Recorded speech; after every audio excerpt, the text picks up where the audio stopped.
Hello everybody, welcome back to my channel. Today we are back in the world's messiest craft room. Every single day I find a way to annihilate this room, and every single day I try and do a little bit of tidy up, and then the next day happens and it doesn't really matter. And today I'm going to combat that by working on the floor, which might sound counterintuitive, but trust me, it will save my desk, because I'm doing the thing that I often do, which is work on 87 different projects at once, which generally isn't a good thing in my house. So today I am working on what I would like to call ethical oddities, which is basically fake taxidermy. I've wanted to get into acrylic, polyacrylic, I don't know, I'm just saying fibrous words. Are those fibers materials? I'm just saying words now. I've been wanting to get into fake taxidermy for a while because I think taxidermy is a really cool art form, but the problem with a lot of taxidermy is that it's not really ethical. Now, I have accidentally, or not accidentally, ill-informedly, poorly educatedly, participated in the unethical taxidermy trade, in that I have purchased some butterflies a couple of years ago for pinning purposes, for pinning and framing, because I really love butterflies. I think they're really pretty and I wanted some in my house. I stupidly assumed that all butterflies would probably be ethically collected, that people would just go and find dead ones. I don't know. It seemed plausible in my mind. I didn't really think about it. Then after following a bunch of entomologists online, conservationists and scientists, I became much more educated in the unethical taxidermy trade, which you often find on sites like Etsy.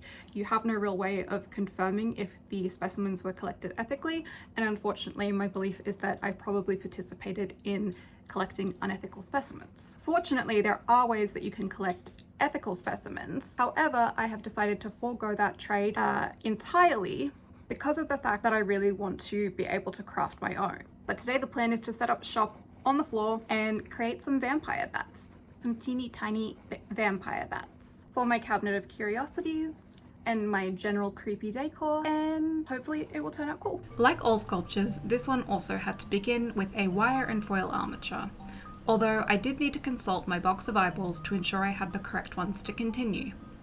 With the eyeballs confirmed, I began looking up reference photos of tiny bats that I thought were adorable, and I started trying to work out their features. Using a bunch of different reference photos that I found online, I did my best to break down the shape of each feature and then create it in clay. Then I blended these and I attempted to add realism through these steel clay ball tip tools. These are fantastic for smoothing, joining and adding detail. When I was happy with the rough shape, I used mineral turpentine to smooth the clay over.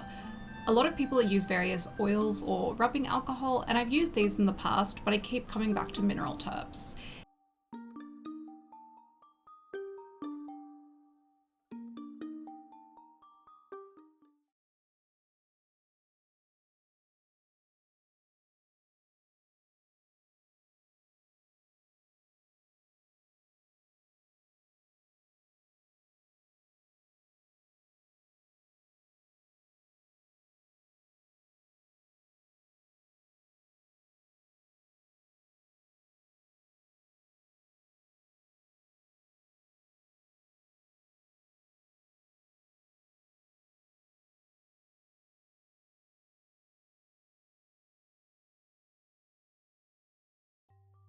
After baking this little guy's face off, it was time to work out his wings.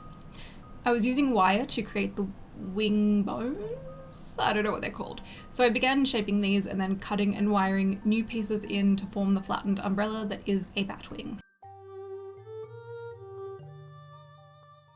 After using the wire to create the wings, I then did the same for his tiny bat legs. Counting 4 toes in total, see what I did there? I twisted 4 strands of wire together, leaving a little spray of toes at the end. And once I had 2 sets of legs, I shaped the toes and wired these to the form. Next, I painted his face, and this honestly made his MRI fetus image capture so much worse. He is the stuff of nightmares, and I now see this face in the shadows of the closed chair in my bedroom. But I persevered, painting his tiny nose pink and then melting down and using polymorph plastic to coat his wings and toes. If I did this again, I think I would just make the wings first and sew them together using some kind of felt or pleather fabric, rather than the method that I am about to describe, because it seems less messy, more posable, and probably more cute in the end.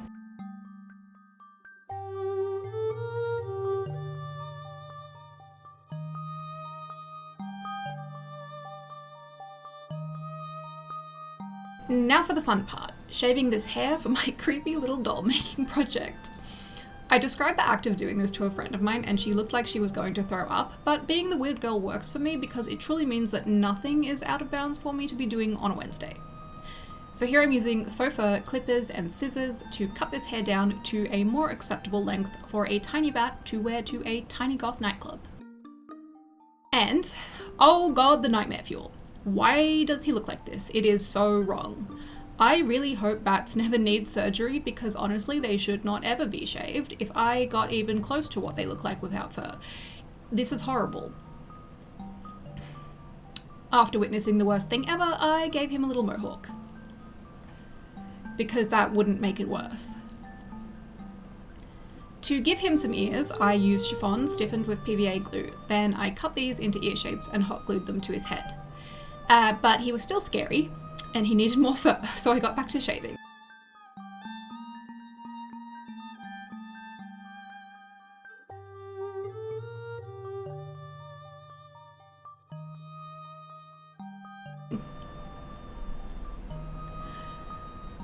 I hot glued the new fur around his stomach area, and now his get ready with me ghouls night out clean girl vampire aesthetic was nearly finished.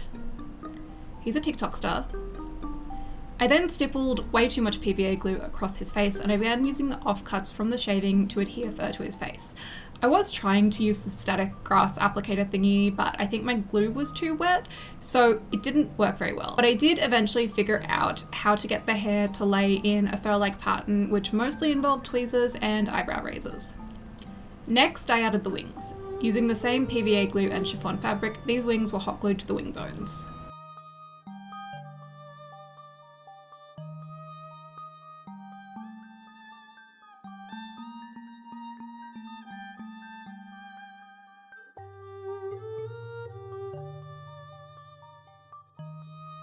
Explain to me why he now looks like a mogwai from Gremlins. I painted his wings with layers of acrylic paint and PVA glue to give them a leathery finish, and then I continued layering this with alcohol paints in shades of red and blue to give the effect of veins under the skin.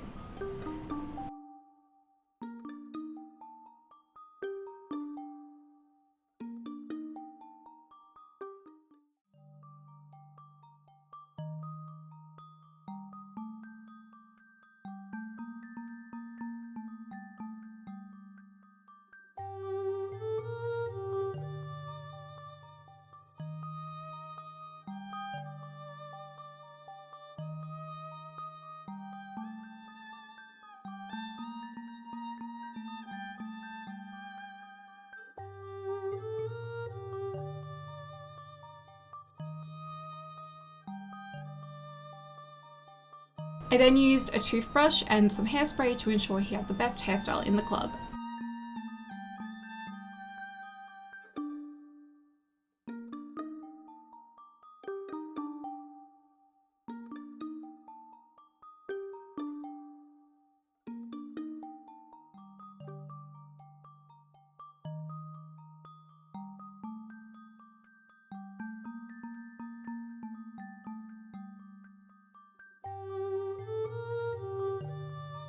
To make a little stand for him, I found this cool branch in my yard. I sawed it down to the appropriate length and then I screwed it to a tiny plinth and wired the bat into his natural habitat of a display stand that will live in my cabinet of curiosities.